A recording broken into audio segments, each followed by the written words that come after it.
Veja no ICL Notícias, segunda edição.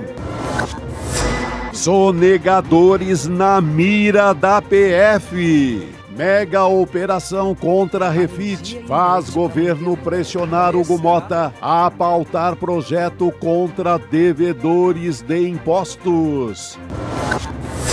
Picaretagem sem limites. Foragido nos Estados Unidos, Alexandre Ramagem pediu reembolsos da Câmara por gastos com gasolina no Rio de Janeiro. Treta na extrema-direita. Quanto tempo a gente vai demorar para destruir qualquer outro candidato que tope fazer esse papel de candidato do sistema? Paulo Figueiredo diz que bolsonaristas vão acabar com a reputação de quem se opor à candidatura de Flávio Bolsonaro ao Planalto. Eu acho que uma semana de internet a gente acaba com a reputação desse cara para ele nunca mais se eleger nem síndico do prédio. O ICL Notícias, segunda edição, está no ar.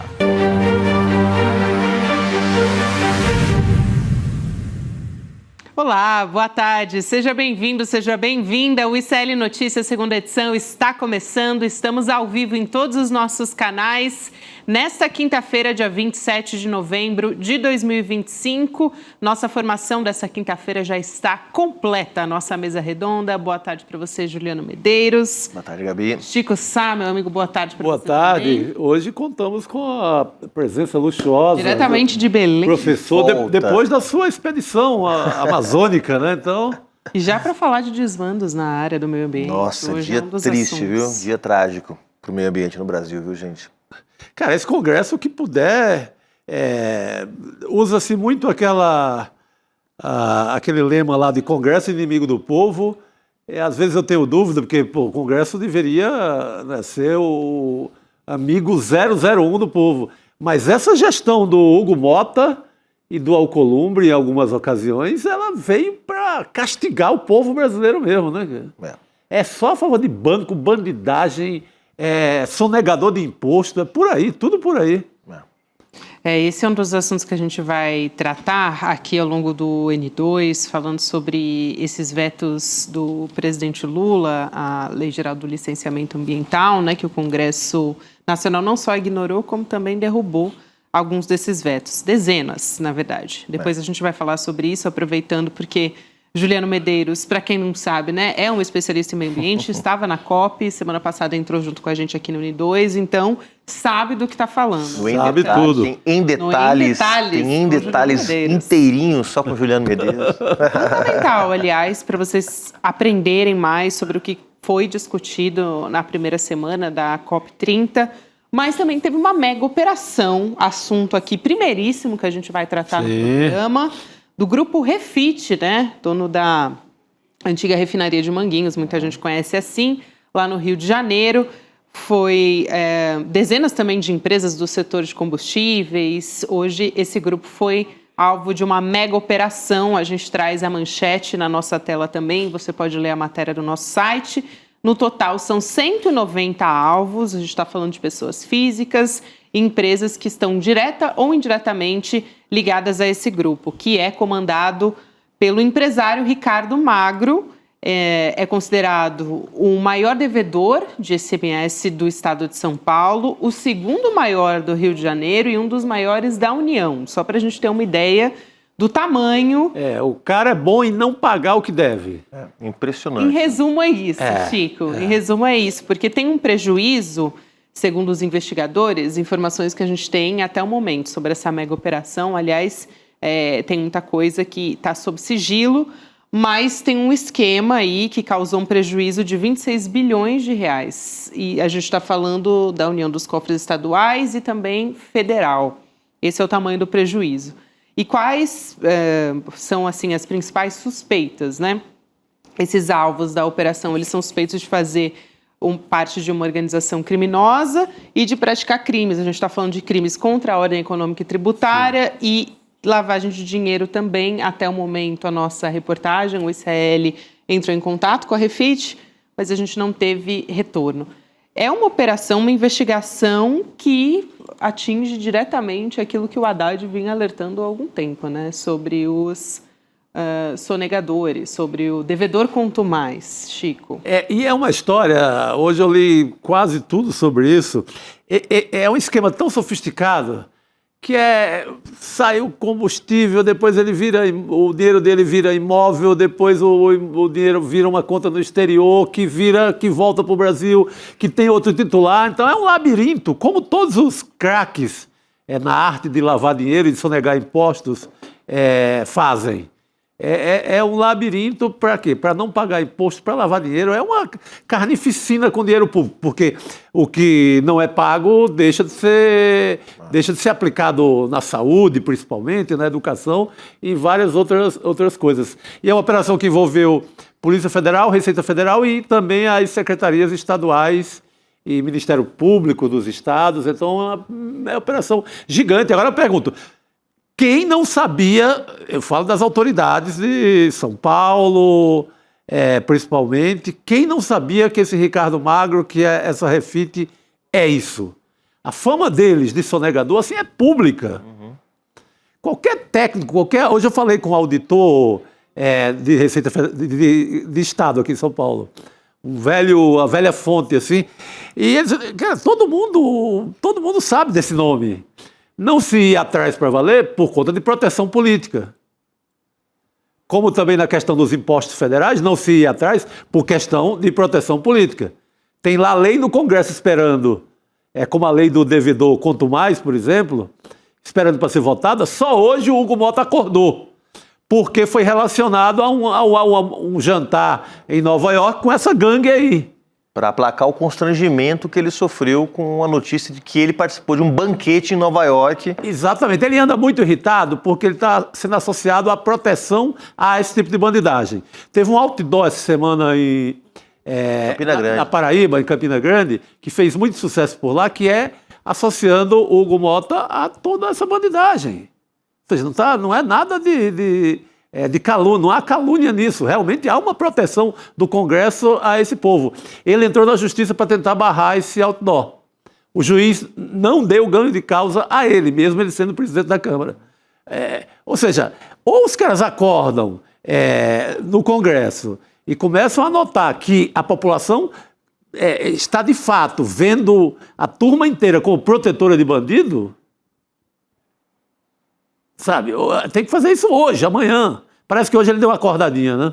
Parece que sim, Juliana. Eu sei que você quer comentar a respeito desse assunto. Vale a pena a gente juntar com isso que o Chico Sá já aponta aqui sobre como é que a história está, vamos dizer assim, refletindo no Congresso Nacional, que é o importante disso, né? Porque a Receita Federal apontou o Refit como o tal do devedor quanto mais, né? O sonegador, para deixar aqui mais claro para todo mundo que está nos acompanhando, aquelas empresas que deixam de pagar os impostos de uma maneira reiterada, sem justificativa. Não é um acúmulo de dívidas, não é uma coisa pontual, um atraso pontual, né? É uma prática contínua. É disso que a gente está falando. Para evitar, para nunca pagar. Isso. É descumprimento de obrigação fiscal. De forma Quando vai isso, o dono da padaria, o dono de uma loja lá, vai tentar fazer isso.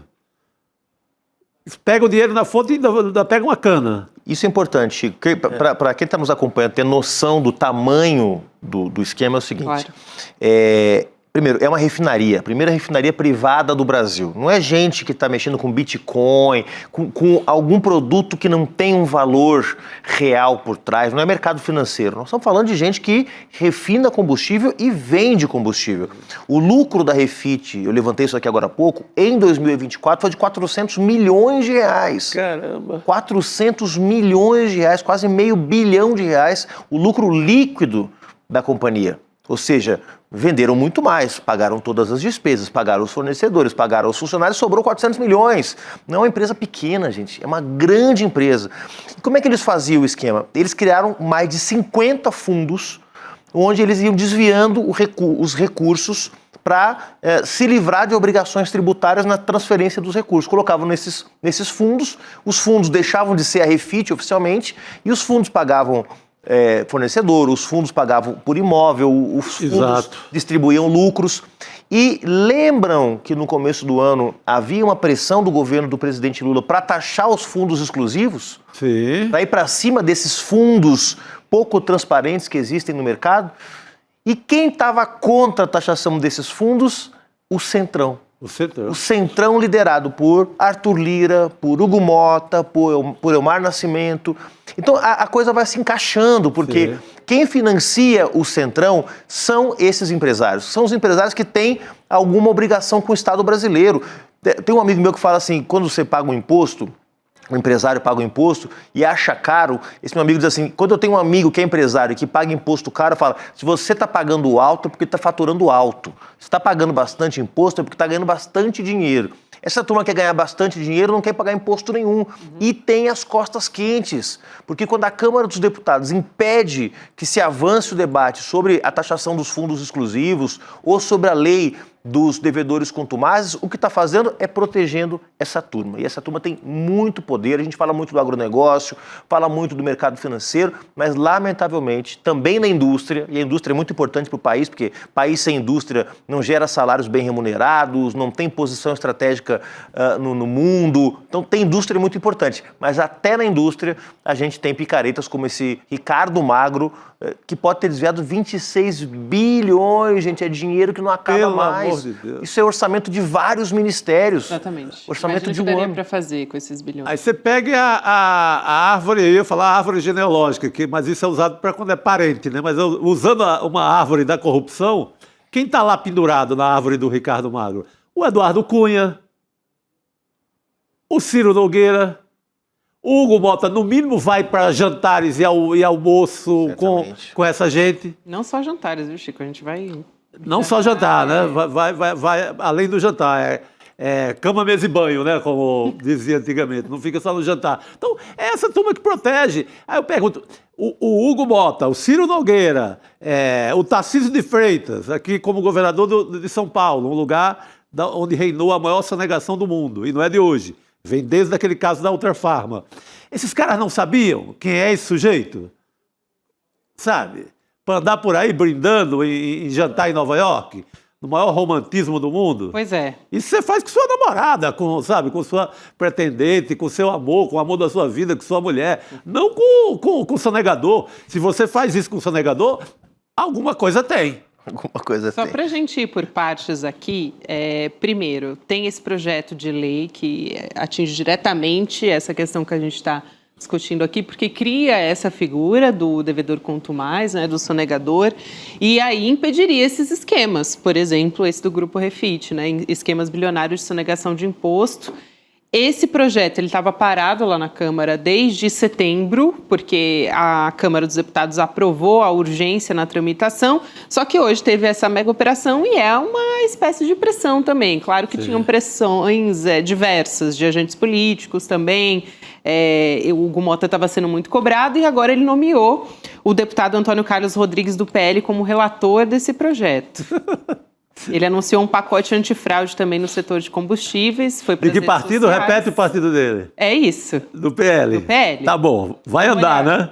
Vai andar com alguém do PL. Se o PL é quase a facção. Vocês perceberam que nunca o Hugo Mota, para esses projetos que envolvem questões tributárias, fiscais, que podem ajudar o governo a arrecadar mais, ele nunca indica um deputado simpático ao governo? É sempre um deputado ligado ou ao PL, ou ao Centrão, ou o esquema dele. Sempre é uma chantagem nova, sempre é mais um instrumento para colocar a faca no pescoço do governo. Você não vê ele indicando um deputado do PSOL, do PCdoB, do PSB, do PT, para absolutamente nada que envolva matéria fiscal e tributária. Claro que não, mas aí também querem tirar vamos dizer assim, uma parcela política disso, né? O Hugo Mota, ele sabe que é importante, por isso ele já foi para as redes para dizer que se importa com isso. Então, o Hugo Mota disse o seguinte, a segurança pública também passa pela segurança econômica. Aliás, o meme na internet é o Hugo não se importa, né? Sim. Então, ele está mostrando aí que se importa. A segurança pública também passa pela segurança econômica, diz o presidente da Câmara. Por isso, a Câmara avança no combate às fraudes no setor de combustíveis com um combo de projetos estruturantes, cada um com seu relator já designado. E aí, Chico, você falou sobre essas amizades, né?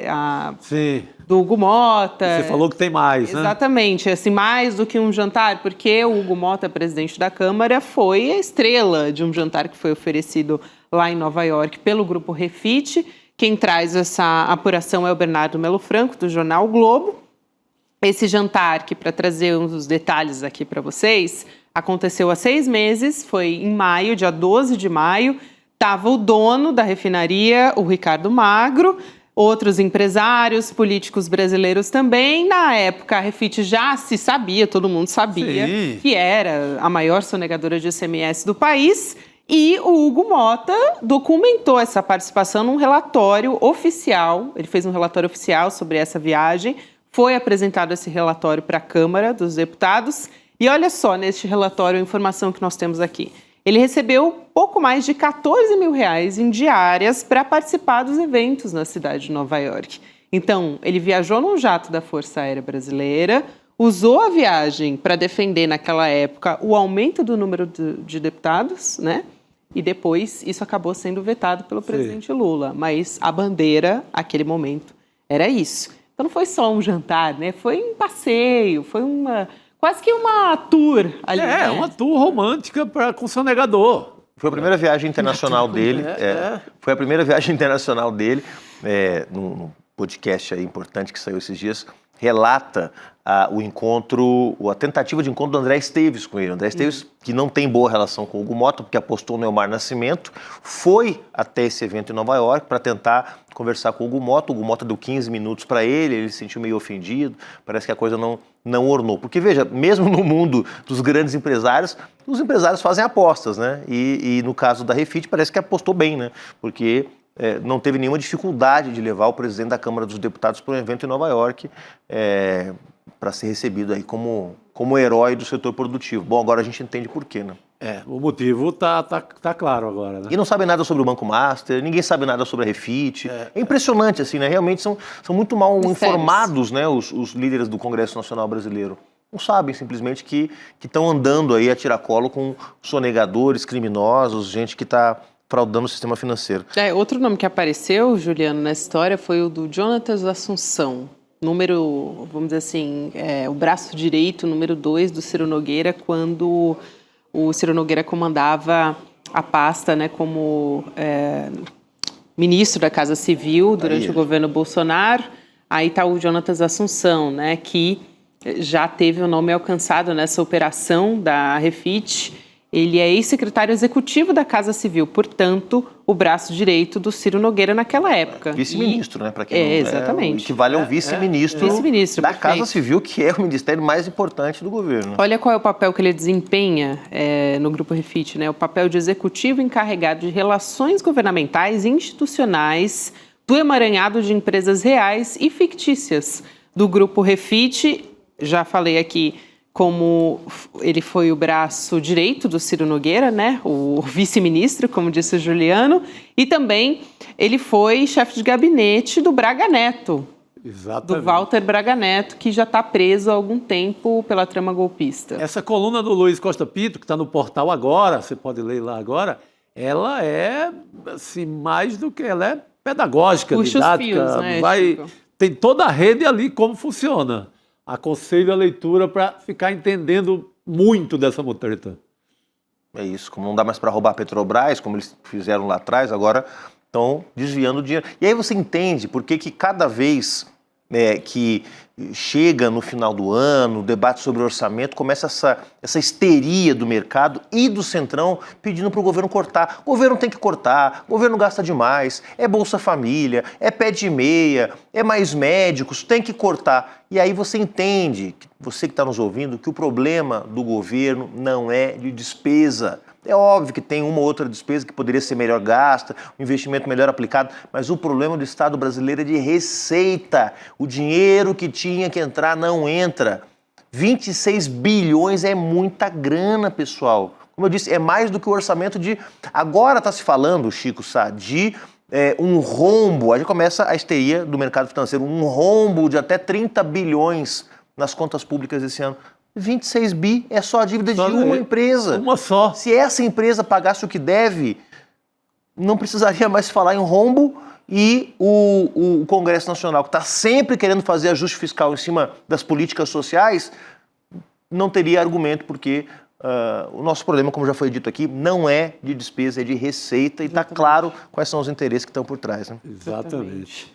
Posso trazer um outro assunto aqui também? Por favor. Não deixa de ser importante, aliás, muito pelo contrário, é importantíssimo. Ontem a gente estava com a Heloísa Vilela no ar, né, Chico? E a gente viu uma movimentação ali de lideranças dentro do Congresso Nacional. A Célia Choquerabá, naquele momento, estava fazendo uma manifestação dentro do Congresso. Hoje a gente traz aqui a informação de que o Congresso Nacional ignorou especialistas em meio ambiente, derrubou 52 dos 63 vetos do presidente Lula, né? Vetos do presidente Lula à Lei Geral do Licenciamento Ambiental. Até para lembrar vocês, ou vocês não acompanharam, talvez, o governo Lula tinha feito um apelo até público na véspera dessa decisão para manter esses trechos barrados, porque com essa derrubada dos vetos voltam a valer dispositivos que são muito preocupantes, eles flexibilizam o processo de licenciamento, reduzem exigências para alguns tipos de obras, ampliam o uso de licenças simplificadas, que são pontos considerados um risco para a proteção ambiental e para a segurança também de populações vulneráveis. E aí, depois da votação, o presidente do Senado, Davi Alcolumbre, disse que a decisão de pautar o veto ao projeto de licenciamento ambiental é, na verdade, um acordo com as lideranças, que não tem o objetivo, não se trata de um gesto político, que não quer atingir o governo Lula, na verdade está atingindo a sociedade, a população. Sim. Vamos só ouvir a fala do Alcolumbre e a gente volta a discutir esse assunto. Vamos lá. O Congresso Nacional não pode se furtar ao cumprimento de suas responsabilidades constitucionais. Deliberar sobre vetos presidenciais é parte essencial do processo legislativo. É necessário que o Parlamento reafirme sua prerrogativa de dar a palavra final sobre a vigência das leis no nosso país.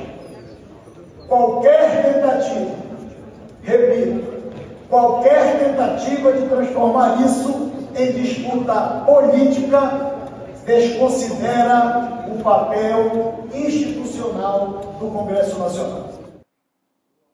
Aqui é a fala do presidente do Senado, o Davi Alcolumbre, e eu quero ouvir aqui as consequências disso, Juliana, aproveitando a sua experiência nessa área, sobre o tamanho do retrocesso que a gente está conversando aqui, né? A gente estava até conversando antes do programa ir ao ar, que a gente fica ali debatendo a pauta, e o Juliano falava sobre o retrocesso que isso é para a sociedade, né? Não é uma derrota ao governo Lula, é uma derrota da sociedade. A gente poderia restringir o que aconteceu a isso que o Davi Alcolumbre mencionou, a briga política. Existe uma briga política, o Davi está se vingando pela indicação que o presidente Lula fez do Jorge Messias para o Supremo Tribunal Federal.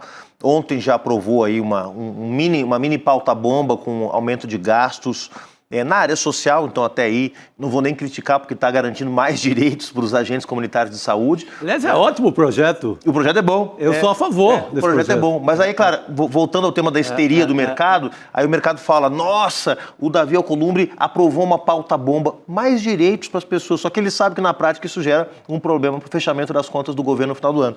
Mas aqui pode piorar, porque o principal elemento, que é o licenciamento ambiental especial, que é a possibilidade de simplesmente fazer o licenciamento automático, passar todas as etapas, desde que definido por um conselho político composto pela Casa Civil e mais 2 ou 3 ministérios, o que nesse governo não seria o fim do mundo, mas num governo da extrema-direita significaria passar a boiada, esse ainda não foi votado. Isso vai ser votado na análise da medida provisória que o governo Lula encaminhou após os vetos na semana que vem.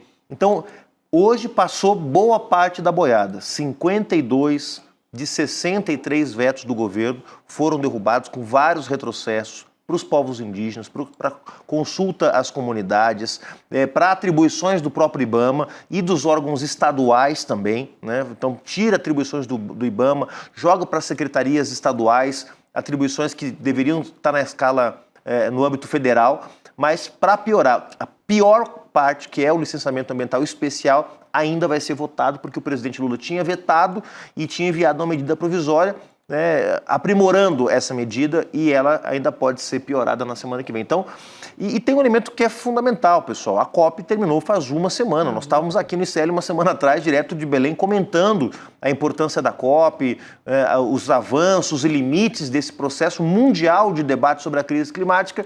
E, de repente, o Congresso, uma semana depois da COP, vota aquele que é o maior ataque a licenças ambientais, as políticas de proteção ambiental nos últimos 40 anos, Gabriela. Então, o movimento socioambiental brasileiro hoje está em polvorosa. Falei com a Sueli Araújo, do Observatório do Clima, ex-presidente do IBAMA, com a Nicole Oliveira, do Instituto Internacional Araiara. Eu tive a oportunidade de conversar e já tem um movimento para uma judicialização aí nos próximos dias, né? Certamente haverá uma reação no Supremo, porque esse projeto tem vários pontos inconstitucionais. Esse é um caminho, né? O Supremo, que acaba, a questão de um mês, tornar réu o Ricardo Salles, ex-ministro do Meio Ambiente do Bolsonaro. Bem lembrado.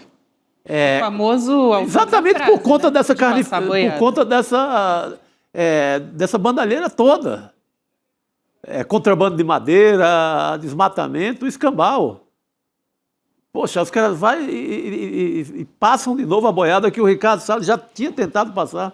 E mais uma vez um Congresso Nacional, desculpa, Gabi, Imagina. um Congresso Nacional de costas para a opinião pública, porque 61% dos brasileiros, segundo pesquisa da Datafolha, quer legislações mais firmes e não mais flexíveis. Sim. Ou seja, ninguém acha que tem que tirar as leis ambientais. O cidadão comum não está preocupado e vai podar sua árvore, não vai cometer, isso não é crime. Então, ele sabe que para manter algum nível de equilíbrio ambiental e climático precisa ter legislação para Já é conter. difícil, né, Juliano, sem ter a determinação, obrigar as empresas a cumprirem com a proteção ambiental. E agora os próprios empresários que vão dizer quais são os procedimentos que eles vão cumprir, quer dizer, vai autorizar o libera geral mesmo, Sim, passar boiada mesmo, né? Então o empreendedor recebe a licença e aí ele entrega um documento ali dizendo, me comprometo a adotar essas medidas de proteção ambiental, beleza? Beleza.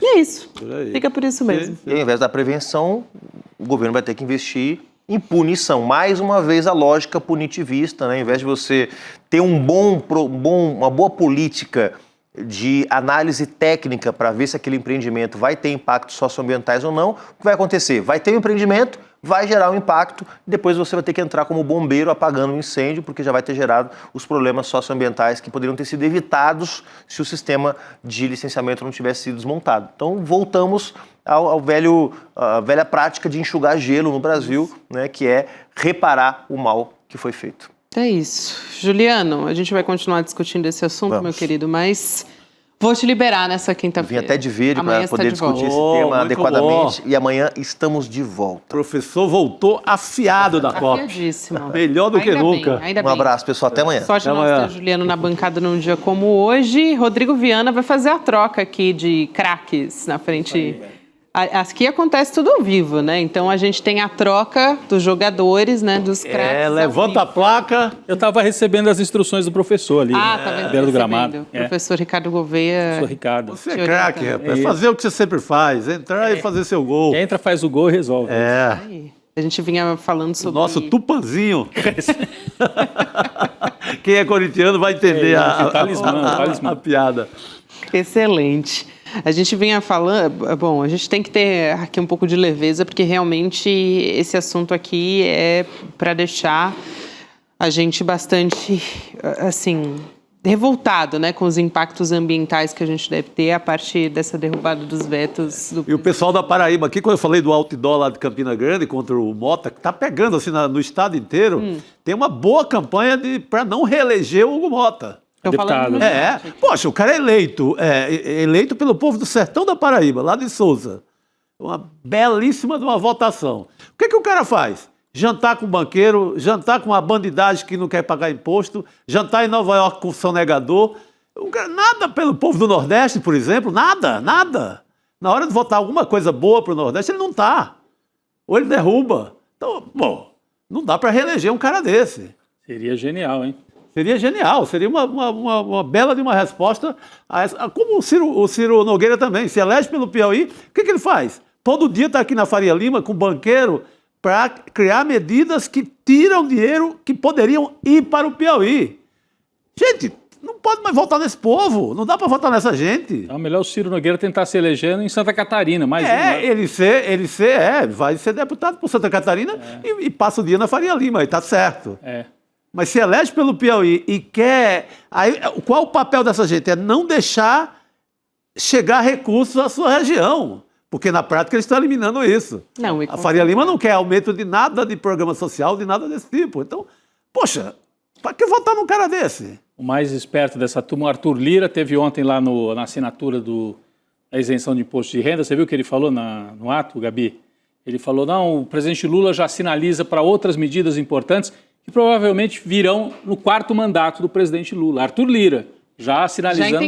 Já entendeu e já sinalizando, estarei ao lado se Lula tiver um 4º mandato. Ele entendeu mais rápido. Entendeu mais rápido. Tem gente que ainda não entendeu muito bem, né? É por isso, aliás, porque Arthur Lira também tá, vocês comentaram ontem, né?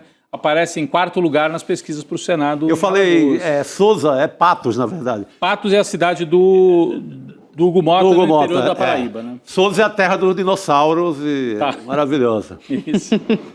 Vamos voltar a falar sobre esses impactos ambientais, que a gente conversava agora com o Juliano Medeiros também, né, da derrubada desses vetos do presidente Lula, porque hoje é dia de Cristina Serra, que também está de volta, estava na COP30 em Belém, e que pode, mais que ninguém, sempre traz todos os detalhes, né, coloca uma lupa em todos esses problemas que são apresentados aqui com esse projeto, né? Vamos conversar com a Cristina Serra? Ela já está aqui a postos para falar com a gente. Cris, boa tarde para você. Bom te receber de volta, querida. Boa tarde, Gabi. Muito bom estar aqui de volta com você, Rodrigo, Chico, mas num dia particularmente muito difícil. Sim. Eu acho, Cris, que você poderia retomar com a gente, uma vez que você fez isso, e acho que foi muito didático, de quais são os vetos mais graves, né, que foram derrubados pelo Congresso. Agora há pouco eu falava sobre essa questão, por exemplo, dos empresários, né? De você ter ali empresários, basicamente, que vão dizer se estão cumprindo ou não. Você dá um joia como se estivesse seguindo medidas de proteção ambiental, só que na prática são eles que decidem. Então, tem diversos pontos ali, na verdade, né, Cris? A gente falou de dezenas aqui, quase chegando a 60. Eu acho que vale a pena você trazer aqui para a gente quais são os mais graves. Gabi, eu vou juntar, assim, fazer um pacote com as consequências mais graves da derrubada desses vetos. E vou começar por esse que você falou aí, dos empresários. O licenciamento sai tão enfraquecido, mas tão enfraquecido, né, que praticamente os donos de grandes empreendimentos com impacto poluidor, eles podem, daqui a pouco, vai chegar num ponto, né, esse PL da devastação, sem os vetos, né, que o presidente Lula tinha apresentado, esse PL da devastação, ele abre uma porteira tão ampla para a boiada passar, que qualquer dia a gente vai ver o seguinte, né, quando forem ali regulamentar por meio de normas, decretos, olha, como é que faz o licenciamento? Olha, manda por zap aí uma declaração, uma autodeclaração de que você está cumprindo toda a legislação e todas as normas ambientais. O empresário manda e o órgão fiscalizador manda um joinha para ele pelo WhatsApp e vai ser assim o licenciamento. É claro, eu estou exagerando, mas é o seguinte, o que o PL da devastação agora determina, sem os vetos, é uma espécie de... Perdão, estou com a garganta bem seca. É uma espécie de autolicenciamento. O empreendimento, o dono, enfim, a empresa, vai mandar para os órgãos de fiscalização uma declaração, que pode ser inclusive pela internet, por isso que não é tão exagero assim o exemplo que eu falei do Zap, dizendo, olha, estou cumprindo, né? Certamente vai ter um checklist ali, que ele vai dizer, estou cumprindo A, B, C, D, E, F, e está tudo certo. Então, isso é uma autorregulação. Se hoje já é difícil fiscalizar esses empreendimentos, até pelo proposital sucateamento, muitas vezes, dos órgãos fiscalizadores, se já é difícil, imagine se os empresários vão poder fazer isso, mandar um formulário dizendo que eles cumprem. Aí o fiscal, né, que acredita em Papai Noel, vai dizer, beleza, tá ótimo, vai em frente. Né? Então, esse é um ponto muito grave do PL da devastação. Outra coisa é o enfraquecimento dos próprios órgãos ambientais, porque na medida em que você aprova esse liberou geral, qual vai ser o papel dos órgãos ambientais, então? De um IBAMA, de um ICMBio, de um IFAM, né, no caso de patrimônio histórico. Então, é um enfraquecimento...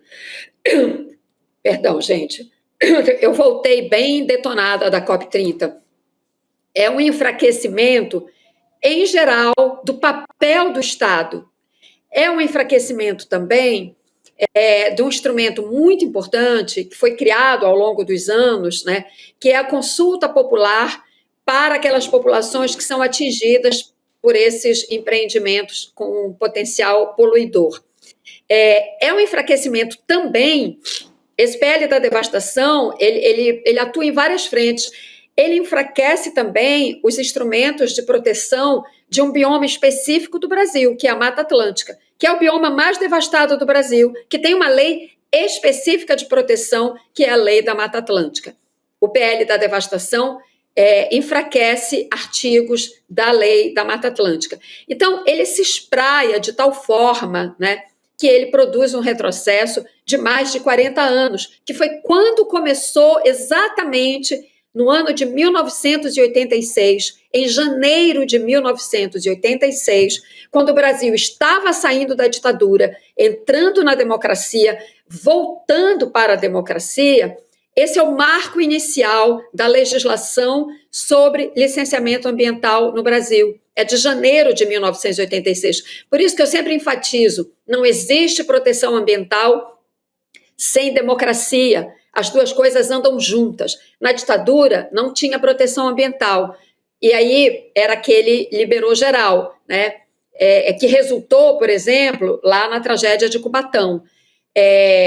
Enfim, o que a gente está vendo é um enfraquecimento generalizado, um retrocesso que vai nos custar muito para que a gente consiga, provavelmente será judicializado. Aliás, já tem o anúncio, o deputado Chico Alencar, do PSOL, né, já se manifestou nas redes sociais falando isso.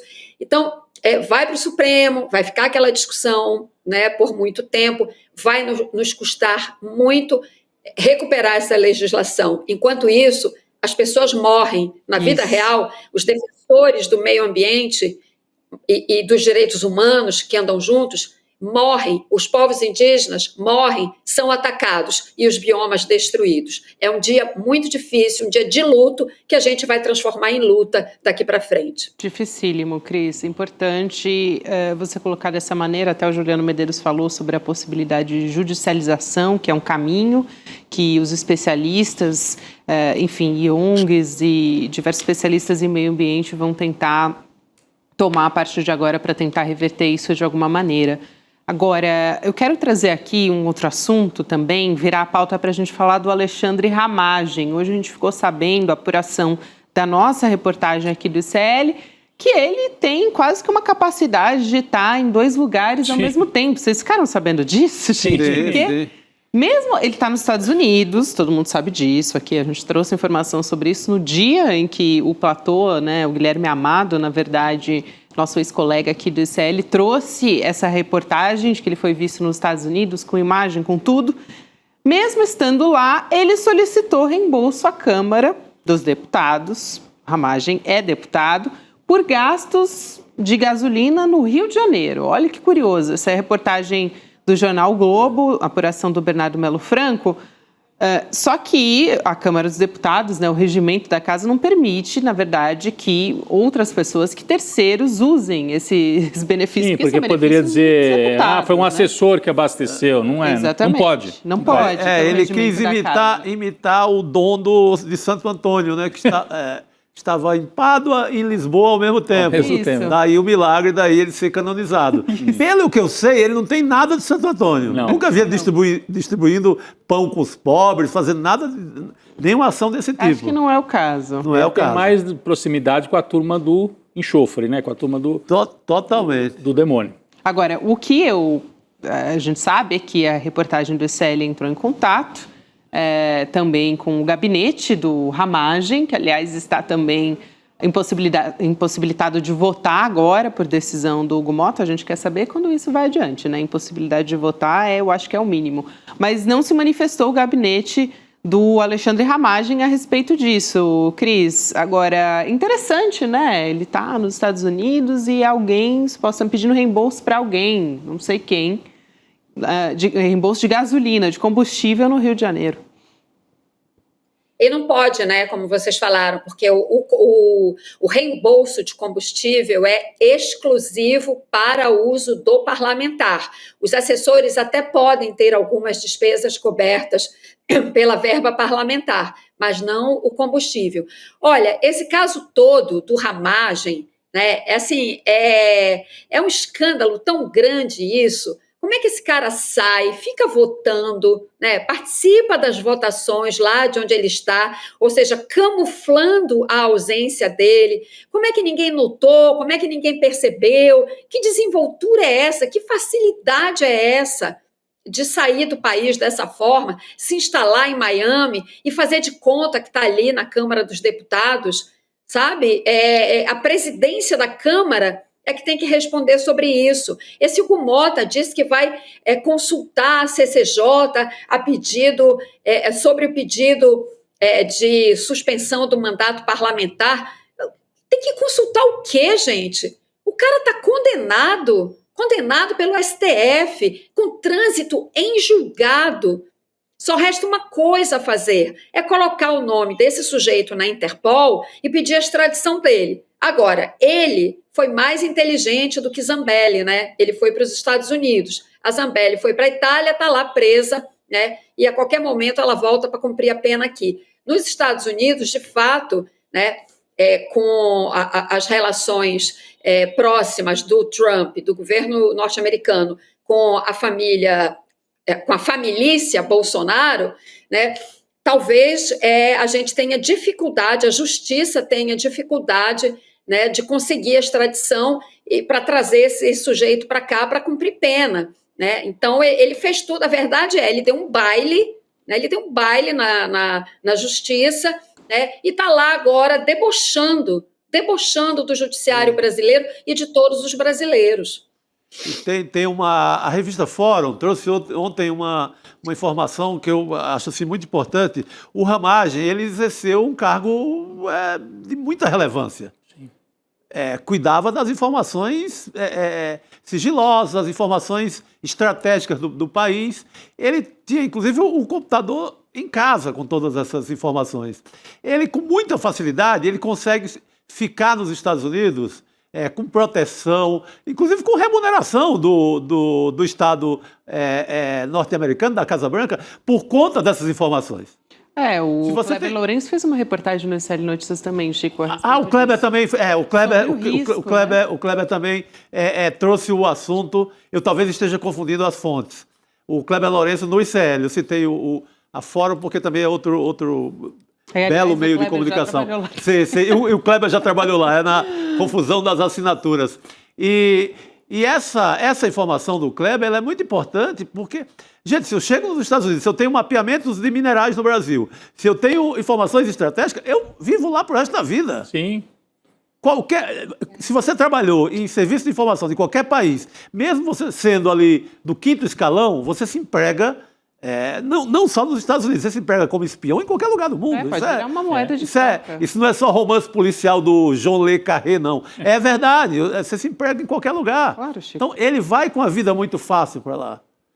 Ou seja, é muito mais grave o que ele pode fazer.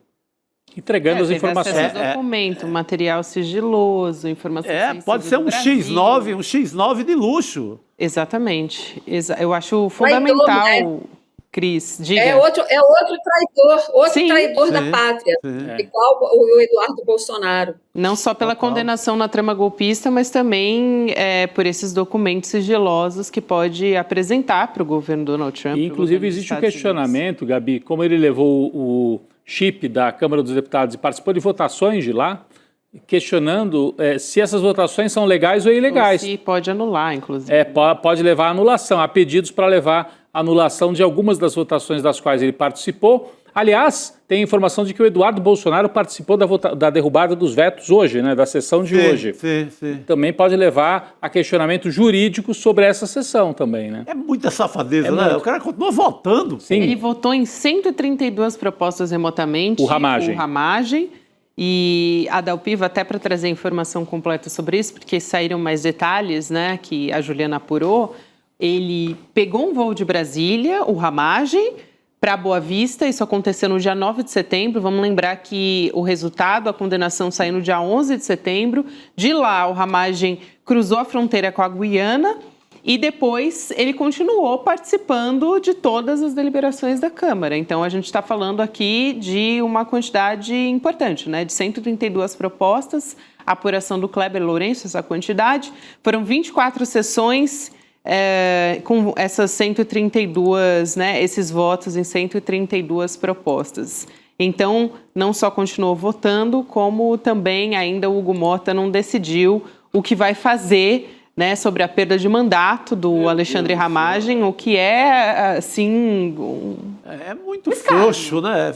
É covarde esse cara. Ele disse que ele vai constar ainda o jurídico da Câmara e também ainda não decidiu se ele vai encaminhar para a CCJ, a ordem de cassação que foi feita pelo Supremo Tribunal Federal. O Alexandre de Moraes deliberou a respeito disso e ainda está com mandato o Alexandre Ramagem até que a presidência da Câmara dos Deputados resolva fazer algo a respeito. Exato. Cris. Olha, Gabi, o fato é que esse Congresso, a gente está falando de dois assuntos, né? Acabamos de falar do PL da devastação, né? E agora do Alexandre Ramagem votando, toda essa situação aí, e o Hugo Mota não decide, não ata nem desata. A gente está falando de uma ratoeira, né, gente? Eu não gosto de usar essa expressão, não gosto, né? Assim, associar com um bicho assim tão sujo, mas é isso que a gente está vendo, gente. É um Congresso completamente de costas para o povo, é antipovo, é um Congresso antipovo, antinatureza, sabe? Isso nos traz um desafio imenso para a campanha do ano que vem. É preciso, é urgente mudar um pouco que seja, que a gente consiga dar o perfil desse Congresso. Não se pode continuar, o país não pode continuar com um Congresso desse jeito. Olha a dificuldade do Lula governar. Se for reeleito, o Lula vai continuar com a mesma dificuldade se o perfil do Congresso se mantiver este que nós temos agora. Com dois presidentes, Alcolumbre claramente faz a política na base da chantagem. O Hugo Mota, ele é fraco, ele não consegue coordenar os distintos grupos ali dentro.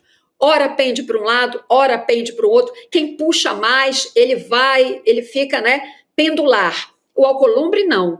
O Alcolumbre faz a política na base da chantagem, com muita segurança, com muito foco, exatamente como era o Arthur Lira quando estava na presidência da Câmara dos Deputados. Nós não podemos permitir que esse cenário se repita, senão são mais 4 anos, 5, né, se a gente contar o ano que falta e mais 4 com Lula reeleito, sabe? Mais 5 anos desse país que dá um passo para frente e dá 2 para trás. 1 para frente, 2 para trás. Não dá, porque aí soma 0 no final das contas, né?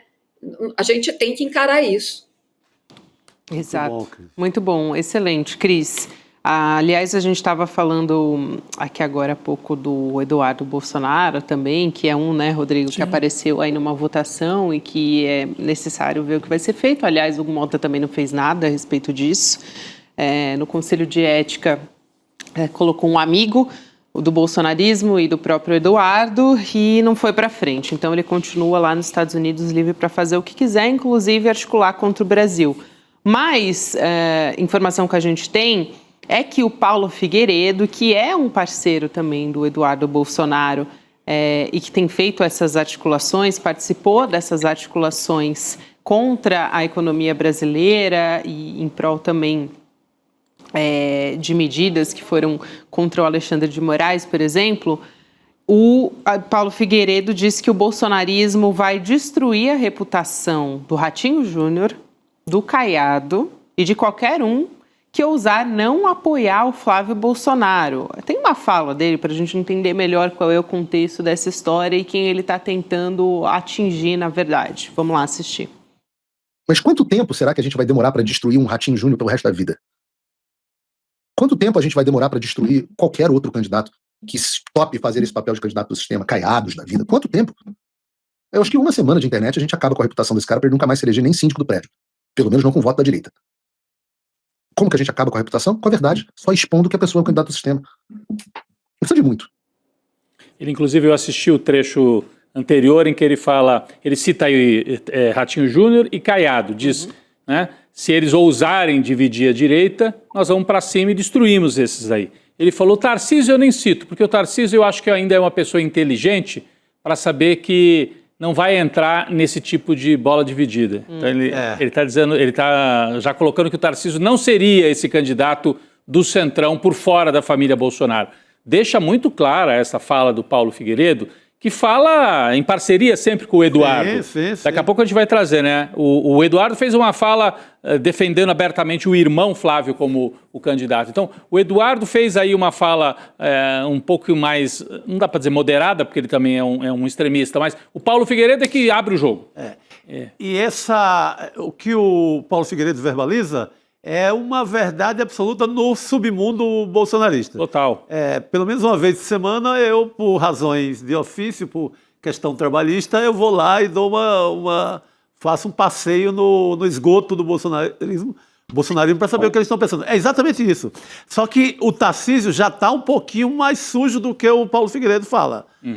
Já está também sendo muito taxado como candidato do sistema. Por conta da ligação da política institucional, ao Ciro Nogueira, ao Centrão, a Brasília, no certo sentido. Vez por outra, ontem pegou muito mal o fato do Tarcísio de Freitas estar ao lado do Padilha, ministro da Saúde, lançamento da vacina contra a dengue no Butantan. Sim. Que poderia ser uma coisa genial, sensacional para qualquer político. Vou vacinar o país contra a dengue? Não, para eles pega mal isso. Então, o Tarcísio também começa ligeiramente a se queimar. Lembrei do ligeiramente grávido. Ligeiramente queimado. Da música, ligeiramente queimado. Mas o Paulo Figueiredo disse que, na verdade, ele está queimado e que, por ser inteligente, ele sabe que não vai se candidatar, porque senão ele apanha dos bolsonaristas. E eu acho que ele também tem razão. Eles queimam mesmo em uma semana. E, pelo menos, vai dividir o voto bolsonarista. Tudo leva a crer que vai ter essa divisão, né? Vai ter essa divisão, o que significa que candidato nenhum de direita ganha vida sem ter o apoio do bolsonarismo. A não ser que tope virar vice, né, Cris? Se algum deles topar, porque a família Bolsonaro deixa claro, Gabi, Cris, Chico, que quer ter a cabeça de chapa. Se algum desses aí topar ser vice, tudo bem, desde que seja o vice. Não vai poder estar na cabeça de chapa e colocar um Bolsonaro na vice. Isso eles não aceitam. Então, Cris, é um jogo bastante... Aliás, o Eduardo falou sobre isso antes da gente passar para a Cris, aí ela já pode comentar uma vez. Acho que vale a pena o Eduardo, ele disse que se não tiver nenhum candidato bolsonarista para a presidência, né, em 2026, ele vai escolher entre os menos piores. Então, ele diz o seguinte, está na tela também, gente. Eu pretendo apoiar um candidato em 2026... desde que ele seja identificado com os meus eleitores que são bolsonaristas. Se porventura nós tivermos uma eleição em que ninguém represente esse sentimento, nós escolheremos entre aqueles menos piores. E aí o Eduardo também diz que o candidato ideal hoje, claro, é o Flávio Bolsonaro. Ele é o escolhido do clã Bolsonaro, né? O Eduardo deu uma entrevista para o UOL dizendo que o Flávio está mais preparado para concorrer. Olha, atenção nisso, hein, Cris? Ele está mais preparado do que a Michelle. Abre aspas, não desmerecendo nem um pouco a Michelle, mas o Flávio estaria em uma posição muito mais preparada para assumir essa difícil missão, esse desafio, do que ela neste momento, Cris. Gabi, essas duas declarações aí do Eduardo, elas indicam muitas coisas. A primeira delas querem escantear a Michelle. Sim. Né?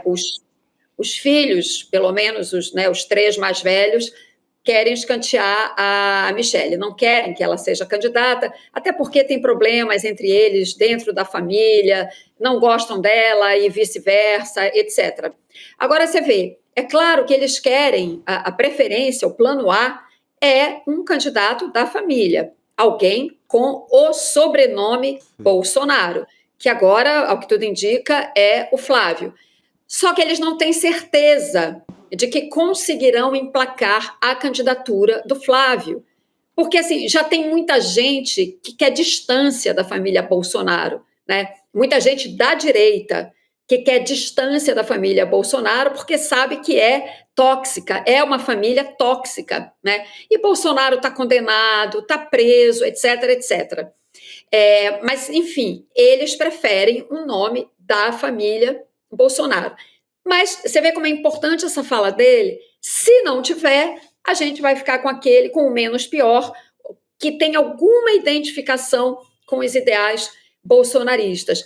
E o que isso mostra? É o seguinte, essa família Bolsonaro, ela não se cria fora do aparelho de Estado, né? Tudo que eles conseguiram na vida, na política, o aumento de patrimônio deles, que é uma coisa absurda, tão bem mostrado no livro da Juliana Dalpiva, O Negócio do Jair, tudo eles conseguem porque eles se incrustam no aparelho de Estado, né, e fazem de um tudo, né, para tirar ganhos financeiros, econômicos, a partir daí, né, pelos meios que nós sabemos quais são, que eu não preciso repetir. Então, eles não vão ficar fora de nenhuma eleição, eles não vão ficar. Se não conseguirem emplacar o candidato da família com o sobrenome Bolsonaro, claro que vai chegar na hora ali, no final das contas, orientados por pesquisa ou não, enfim,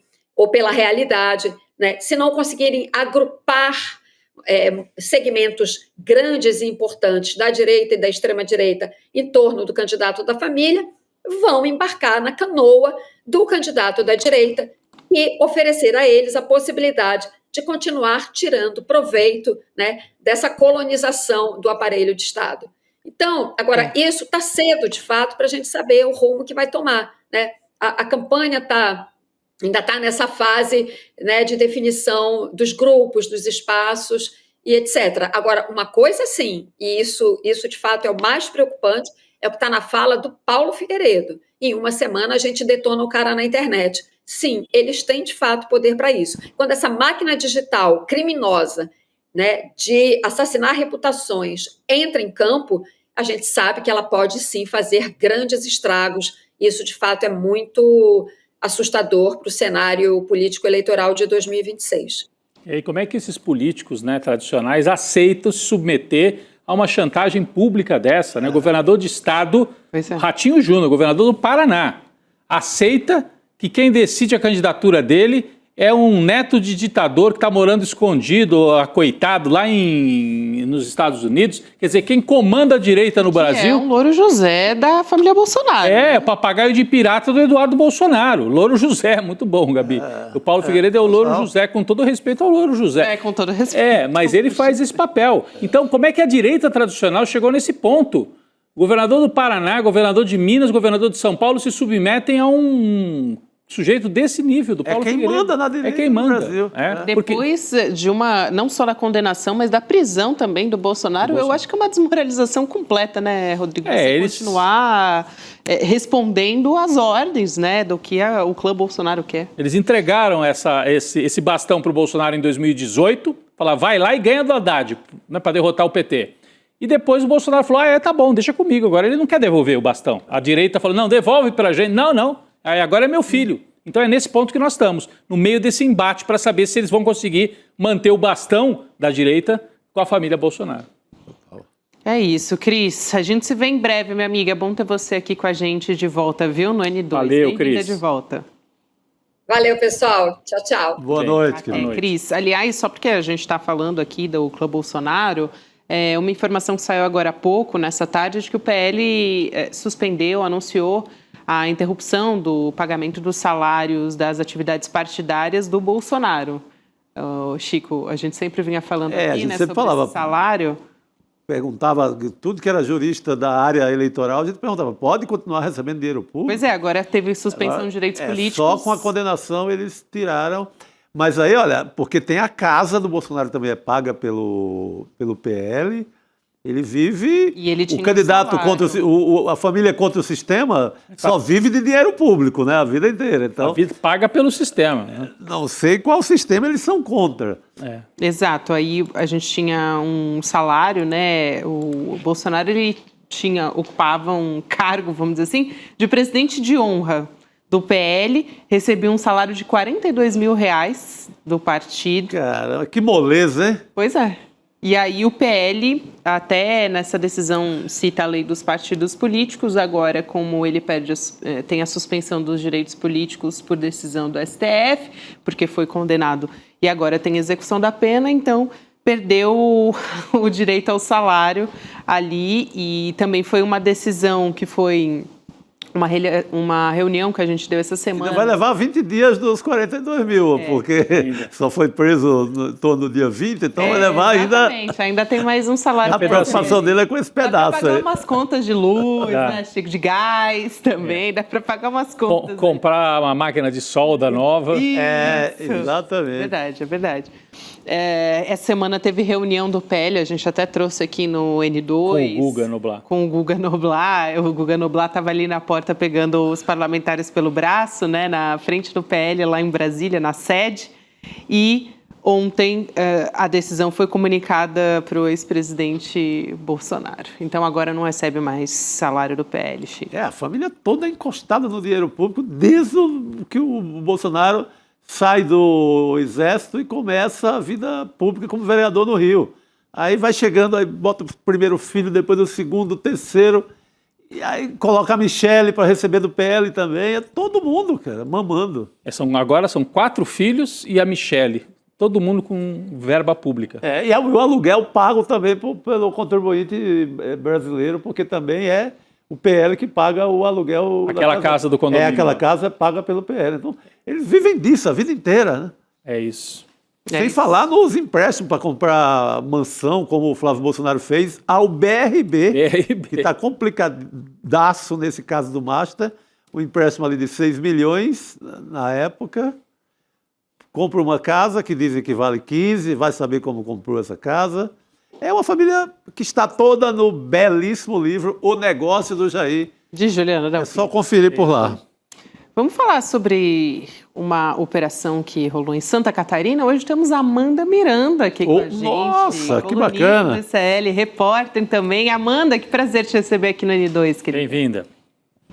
Gente, boa noite, o prazer é meu. Estou muito honrada de estar estreando aqui com essa bancada tão maravilhosa. É verdade. No N2 é estreia. Que bacana, que bom que é no N2. O povo só quer saber do N1 aqui na distribuição. Mas vou fazer justiça, hein? Eu já levei a Amanda no Em Detalhes 2 vezes.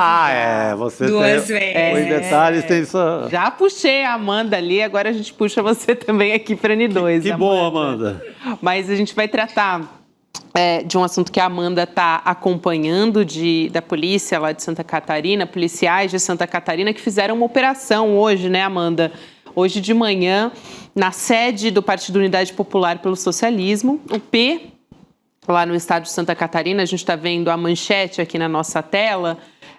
Além da sede da UP, diversos militantes do movimento de luta nos bairros, vilas e comunidades, né, favelas, e da UP despertaram com viaturas da Polícia Militar, da Polícia Civil também, do choque nas suas casas. A gente viu imagens, né, também aqui na nossa tela agora de como que estava, enfim, a maçaneta da casa era das porta, pessoas. era a porta da sede da UP arrebentada, é isso? É isso, né, Amanda? Isso, eles invadiram porque a sede estava fechada, né, no momento em que eles chamam de operação, né, gente, mas a gente sabe que isso não é uma operação, isso na verdade é mais um dos tantos atentados à democracia que ainda estão em curso aqui em Santa Catarina, apesar da gente estar celebrando a condenação dos golpistas Jair Bolsonaro e seus comparsas. Aqui em Santa Catarina a gente ainda tem uma representação muito forte do bolsonarismo. E essa porta está completamente depredada, arrombada, porque os policiais entraram sem ordem, né? A Polícia Civil acabou de me confirmar que tem mandados judiciais, sim, que são 7 mandados em 3 cidades catarinenses, mas também não liberou o conteúdo dos mandados. E segundo os militantes do movimento, né, da Unidade Popular e também os militantes de um movimento social que está envolvido com questões da luta pela moradia, da causa palestina, de todas as causas que são muito importantes como bandeiras do campo progressista, também tiveram as suas casas alvo de mandados judiciais, de busca e apreensão. Então, o interesse da Polícia Civil nesse momento, com o apoio, o aparato daí de violência estatal da Polícia Militar, a tropa de choque, o uso da força, ele foi muito utilizado no sentido de tentar realmente causar um medo, né? Foi uma ameaça real e concreta a militâncias relacionadas à pauta dos direitos humanos, poucos dias depois de o governador lançar um vídeo tenebroso com um cacetete na mão, dizendo que a polícia de Santa Catarina ia acompanhar a militância de direitos humanos da forma como deveria.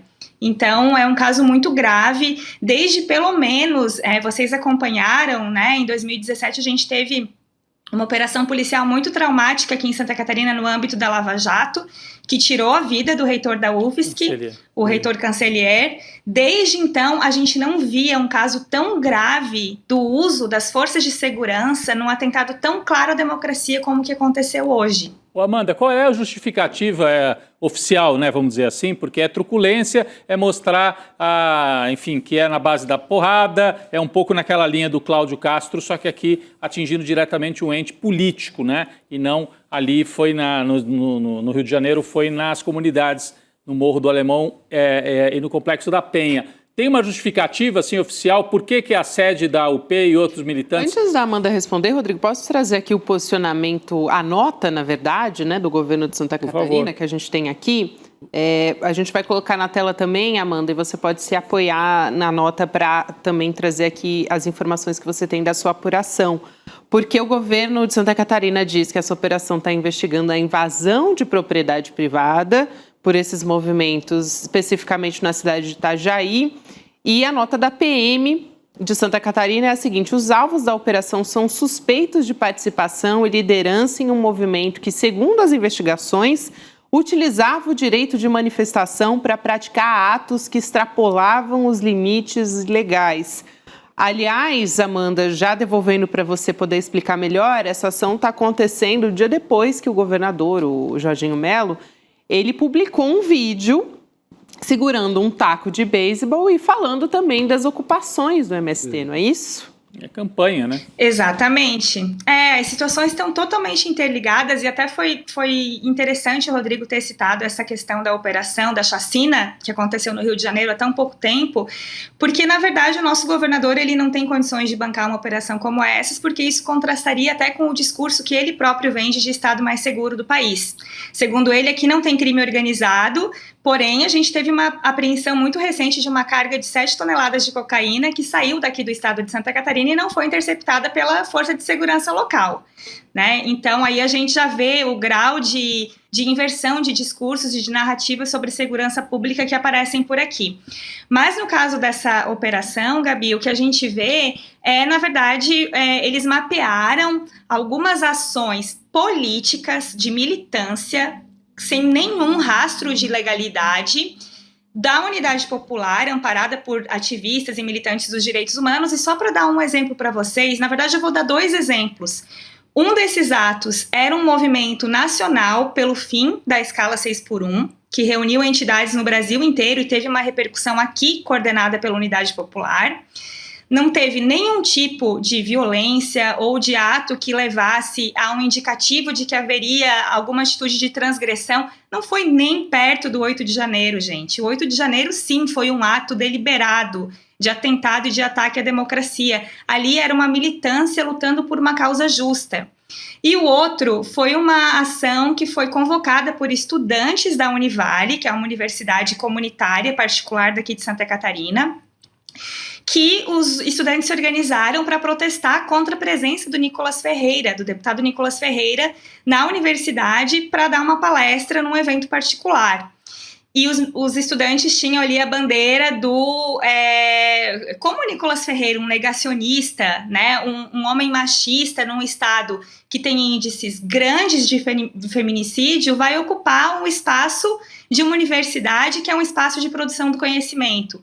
E foi uma manifestação também que não teve nenhum tipo de confronto, foi um ato organizado em que teve sim grito de guerra, em que teve sim cartaz de protesto, em que os estudantes sim se mobilizaram como um movimento estudantil para protestar contra aquilo que eles consideram ruim, né, que prejudique a democracia. E esses são 2 dos atos que a polícia usa como desculpa, como pretexto para espalhar mandados de busca e apreensão contra ativistas e militantes dos direitos humanos aqui em Santa Catarina. Amanda, eu quero também trazer aqui a fala do presidente da Unidade Popular, o Léo Péricles, falando sobre essa ação nas redes sociais. Então a gente vai trazer agora esse trecho e volta a conversar aqui. Vamos lá. Numa ação de caráter fascista, violenta e autoritária, policiais invadiram e vandalizaram a sede da Unidade Popular e a casa de diversos militantes do movimento de luta nos bairros, vilas e favelas MLB em Santa Catarina. O MLB é um movimento que vem lutando há vários anos em todo o Brasil para garantir o que está na Constituição, justamente o direito de todo trabalhador e trabalhadora ter um teto para morar. Com uma ação fascista desse tipo, estão tentando criminalizar a luta social, luta essa por moradia que nós da Unidade Popular apoiamos integralmente. É isso. Então, É a Unidade Popular que faz um trabalho arrojado, principalmente em BH, mas está no Brasil, ramificado no Brasil inteiro, mas em Belo Horizonte o movimento de luta por moradia da Unidade Popular é muito forte. Que é a origem do Léo Péricles. Né? Exatamente. Exatamente. Amanda, você queria falar? Pode ir lá, querida, vai lá. Sim, não, e assim, aqui foi um momento de muita comoção também. Eu acompanhei um trecho da plenária que a Unidade Popular organizou logo depois, né, de ter acontecido esse gesto arbitrário e autoritário do governo, das forças de segurança. E as lideranças, a maioria, são oriundas do movimento estudantil. Então, é um grupo que faz política por amor, né, mobilizado pela vontade de trazer transformações para a sociedade. E a luta por moradia é uma das lutas mais justas que a gente tem. E, assim, também não me estranha o governador de Santa Catarina atuar justamente tentando cercear um movimento que luta pela moradia, porque ele é um gestor que não investiu em moradia. Em 3 anos de governo, ele vai ser candidato à reeleição sem apresentar uma obra de moradia para as comunidades. A gente depende das verbas do governo federal, dos projetos do governo federal. Então, hoje a militância da UP estava muito emocionada e transtornada também, né, com o que aconteceu. E são jovens que muitas vezes fazem campanhas de arrecadação mínimas, né? Uma das lideranças do movimento dizia, teve coisa aqui que a polícia levou, que a gente levou anos para comprar, com base em mensalidades, às vezes de R$10 por mês, que a gente, né, pede de ajuda aos companheiros da militância, e que a polícia levou sem simplesmente deixar um rastro por ali. Quer dizer, deixou um rastro de destruição e de depredação no patrimônio privado. Eles sim invadiram um patrimônio que não era deles, né, e deixaram esse rastro aí também de intolerância e de injustiça por lá. Amanda, muito importante você trazer essa apuração aqui pra gente. Muito obrigada, querida. Excelente trabalho. Obrigado. E volta mais no N2 que a gente vai querer, viu? Valeu.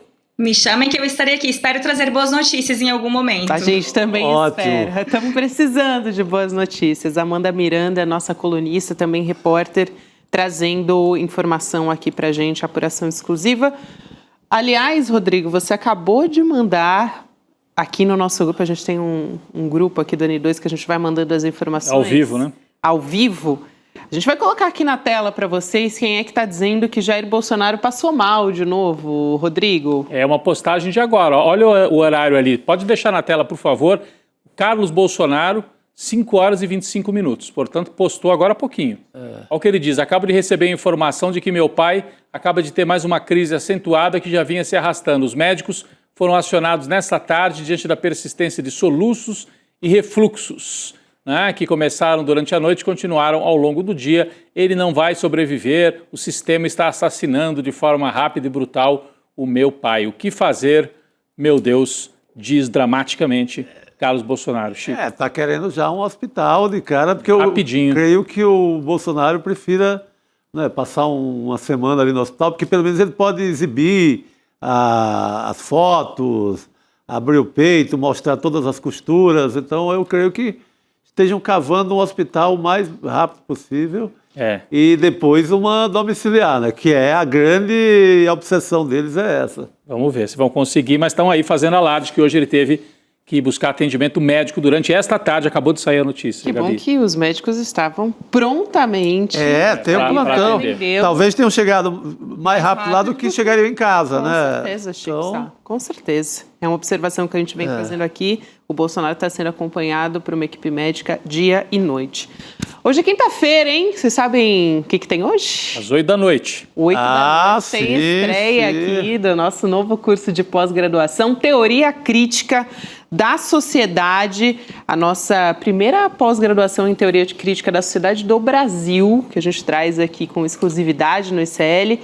O evento de lançamento é hoje, curso em parceria com a FESP, Fundação Escola de Sociologia e Política de São Paulo, com professores assim como Nancy Fraser, Vladimir Safatli, Elia Jabbour, assim, é só gente de excelência. Vou chamar um recado aqui e a gente já volta com mais spoilers para vocês. Vamos lá. É como se a pós-graduação estivesse realizando uma utopia que eu tinha dentro de mim. Eu até emociono. Eu me chamo Daniela Conceição Pinheiro, tenho 49 anos e eu trabalho com a psicanálise francesa. Tudo que me sobra, eu tô indo pro pós, que para mim foi a coisa mais maravilhosa desse mundo. Ler os livros do Gessé Souza é como se ele tivesse me dito assim, valeu a pena vir a esse mundo. Ninguém fala desse povo maravilhoso que existe até que eu descubro um Gessé Souza que responde todas as minhas angústias por 25 anos. E que eu parecia doida para todo mundo. Então, assim, por exemplo, eu acho que eu vou fazer para mim mesma uma monografia maravilhosa sobre essa pós-graduação. Eu diria para você que talvez tenha valido mais até do que meu início de mestrado e meu doutorado, que eu ainda não concluí. Assim, a bagagem da pós-graduação. Eu não só pretendo indicar, como eu pretendo presentear várias pessoas o ano que vem com essa pós-graduação. Essa é a minha meta o ano que vem. Eu quero levar umas 5 pessoas. E se elas alegarem eu não tenho condições, eu vou ter para oferecer. Gente, dos mesmos criadores dos mistérios, das pessoas que aparecem aqui na nossa mesa redonda, hoje temos Eduardo Moreira aqui com a gente para contar tudo. Edu, bem-vindo. Obrigado, Gabi, Rodrigão, Chico. Aliás, hoje, quem assistir o lançamento dessa pós, além de saber de um monte de novidade incrível, né? É a primeira vez na história que esse curso, que é um curso super popular lá fora, Teoria Crítica da Sociedade, muita gente busca nas principais universidades do mundo e nunca foi dado aqui no Brasil. Primeira vez que esse curso é oferecido aqui no Brasil. Mas quem estiver hoje assistindo vai ver várias surpresas aparecendo aqui no estúdio também. Então não é só o Eduardo que vai aparecer no estúdio de surpresa, não. Hoje vai ter muita gente aparecendo de surpresa. Tem uma galera aí, então. Tem uma galera. Realmente, cara, a gente está conseguindo, assim, se superar, sabia, cara? Porque, pô, a primeira pós que a gente fez, eu falei, pô, nunca mais a gente vai conseguir fazer uma pós reunindo um monte de nome assim, né? E a gente conseguiu, cara. Hoje o que a gente vai mostrar aqui é impressionante. Nancy Fraser, né? Nancy Fraser é considerada, hoje em dia, no mundo, o principal nome em teoria crítica da sociedade. Sim, sem a menor dúvida. A Márcia Tiburi veio aqui, né, que também está no curso como professora, veio aqui participar com a gente para falar do curso e de outros assuntos, na prisão do Bolsonaro e tal, e falou que é uma honra, né, para uma professora do gabarito da Márcia estar ao lado da Nancy Fraser também. Isso aí. Um timaço, né? Eu acho que é isso mesmo. Eu acho que a pós do ICL, ela tem os professores e professoras entre os mais prestigiados do Brasil e do mundo, mas ela também virou um prestígio para o corpo docente. Ou seja, fazer parte do corpo docente da pós do ICL é prestígio. Sabe como é que é? Não é aquele negócio que ela fala, putz, eu vou ter que ir lá no ICL, dar uma força. Não. Enfim, teve vários professores e professoras, e infelizmente dessa vez não deu para encaixar, incríveis, que queriam participar, fazer parte ensinando exatamente por causa disso que o Rodrigo falou. Entendeu? Mas vocês vão ficar encantados. Vai ser muito, muito, muito bacana. E é daqui a pouco, né? 8 horas começa. E nessa semana que a gente teve o desfecho de todos os processos, né, com o Bolsonaro e os generais, né? Que acho que é importante no Brasil, né? Quer dizer, Bolsonaro preso, simbolicamente é forte, mas 3 generais e um almirante, né, Edu? Pela primeira vez a Justiça Civil coloca golpistas fardados na cadeia. E você sabe que eu tava comentando isso, até um assunto que eu vou puxar hoje. Esse ano que a gente vai viver é um ano onde a gente teve agora uma ação, que foi a condenação e a prisão dessas pessoas, e que, naturalmente, toda ação gera algum tipo de reação. Junto a isso, a gente vai entrar num ano eleitoral e toda vez parece que a gente fala isso para criar ali um negócio. Mano, eu acho que é a eleição mais importante da história que a gente já teve. Entendeu? Pelo menos da história democrática das nossas gerações, né? Geração dos nossos pais, nós e nossos filhos, eu acho que é a eleição mais importante. E estar num curso que seja de sociologia, de ciência política, qualquer coisa, já é muito rico num período como esse. E estar num curso de teoria crítica da sociedade, que é você estudar tudo isso, estudar a parte de ciência política, de filosofia, os fundamentos da democracia, a parte legal e etc. Mas o que é a teoria crítica da sociedade? Como usar isso tudo para transformar a realidade, para aplicar. Então tem uma visão muito prática. Então acho que assim, é uma conjunção de fatores que faz com que seja o curso certo, com as pessoas certas, na hora certa. A hora. Isso que me chamou a atenção demais, né?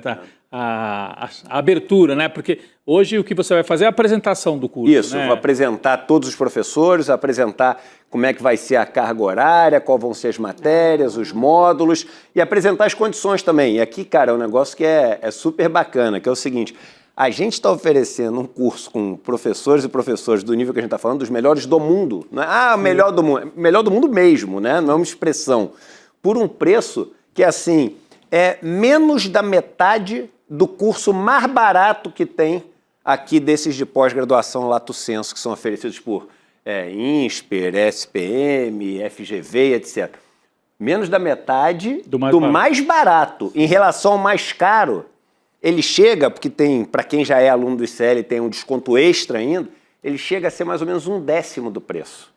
E com material didático. Isso não existe, cara. Por isso que o primeiro teve 5.000 pessoas inscritas e as pessoas ficaram alucinadas com o nosso primeiro curso. Vocês acabaram de ver um depoimento, né? E para quem entrar hoje tem condições especiais, não é isso? Para quem Totalmente. se inscrever hoje, né? Agora, eu vou até falar isso hoje. Vão ser na primeira turma entraram 5.000 pessoas. A condição de hoje é só para 2.000 pessoas. É só para 2.000 pessoas. Então, enfim, é o que dá para fazer. A gente sempre faz no limite o que dá para fazer. O que dá para fazer dessa vez chegar em 2.000 para 2.000 pessoas, para a conta fechar. Isso aí. Então, mas para quem estiver assistindo hoje, então, tem a condição especial para quem está acompanhando o evento, para quem já é aluno do ICL, né? Só para reforçar aqui que são duas condições também que podem acumular. E só para explicar para as pessoas. A gente, no ano que vem, né, na verdade começou agora em novembro, a gente tem essa pós, só que em vez de ser a que a gente vai lançar hoje, a de hoje é MEC, né, junto com a FESP, certificado MEC, a pessoa tem um diploma de pós-graduado no Brasil, oficial por uma das maiores faculdades do Brasil, que é a FESP de São Paulo, né? Agora, o Master Internacional com a Universidade de Bicoca, a gente abriu para os nossos membros eternos, né? E tinham 1.000 vagas. E aí, se sobrasse alguma vaga, a gente ia permitir que as pessoas fizessem. É uma pós que assim, por um preço que nunca foi feito aqui também, mas é uma pós um pouco mais cara e etc. E não é MEC, é um Master Internacional. Eram 1.000 vagas. Em, sei lá, 4 horas acabaram as 1.000 vagas. Acabaram as 1.000 vagas. Tem várias pessoas do Eterno esperando começar hoje para entrar na pós, nessa que a gente vai ter local. Que assim, é a mesma matéria, é o mesmo conteúdo, né?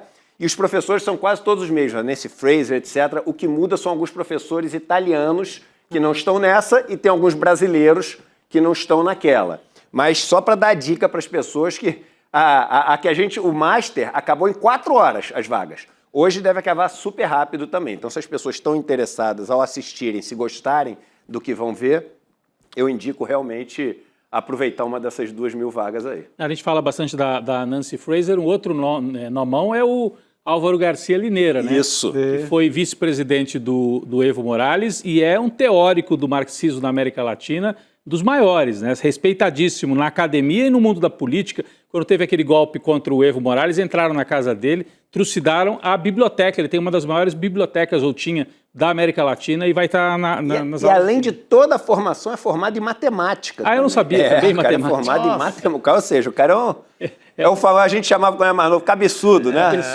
Cabeçudo mesmo. Não, e tem história para contar, né? A Tem. experiência dele em governo, América Latina, naquela dor de cabeça que é governar a Bolívia. Isso aí. Então, esse cara tem história. E vai estar tudo no curso.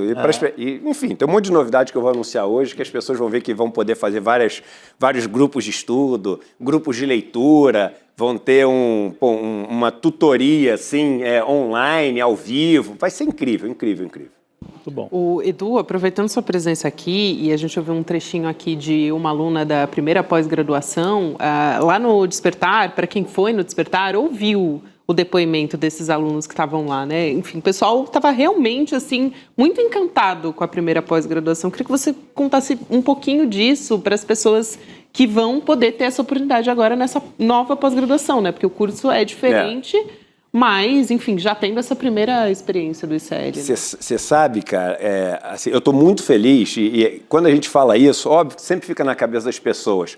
Pô, o Eduardo tá fazendo aí a propaganda, o anúncio, não, isso é o marketing, pô, chega de fazer anúncio. Mas não é não, cara. O que a gente construiu até hoje no ICL, hoje a gente é uma empresa que tem centenas de pessoas trabalhando junto, que tem programa de entretenimento, de jornalismo, que faz documentário, faz filme, webdoc, enfim, tem um monte de coisa para lançar nos próximos meses.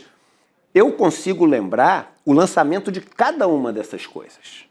E quando a gente lançava cada uma dessas, tinha gente que falava, pô, mas tá vendo, tá lançando esse negócio aí só para ganhar um dinheiro aí, não sei o quê. E a gente fala, vocês não têm noção da dificuldade que é construir, sabe, um grupo como a gente está construindo aqui, que atua na comunicação através de várias frentes. Porque quando o que é comunicação? É como chega até você a versão dos fatos. Chega através da escola, chega através do noticiário, chega através do entretenimento, chega através de um portal, de uma notícia que você lê. E aí cada coisa que a gente ia lançando era um marco. E hoje é um outro marco. Hoje é um marco que a gente vai para sempre lembrar. Porque a gente teve a nossa primeira pós, toda aqui nacional. Essa é a primeira pós que a gente tem, com um quadro de professores, assim, internacionais de altíssimo gabarito. Estamos falando de um vice-presidente de um país, do maior nome no mundo desse tema, oferecido para o brasileiro comum. Entendeu? Para o brasileiro que, enfim, não vai pagar. Eu já vou dar até no valor mais barato que tem hoje, você não consegue fazer o curso mais vagabundo de inglês por mês online. O mais vagabundo. Então não existe isso. Isso é a democratização. E a gente ainda vai usar os recursos de hoje para garantir 100 bolsas de estudo para 7 instituições, que são instituições como a Educafro, como a Redes da Maré. Como eu vou mostrar todas as instituições sempre foi uma marca, né, do ICL, essa preocupação de ter essa parte em bolsas para quem realmente não pode pagar nada. Isso. Né? Quem pode pagar, paga um valor simbólico, mas que a gente precisa para poder ficar isso aqui em pé. A gente não tem propaganda, não tem apoio de governo, de empresa, de nada.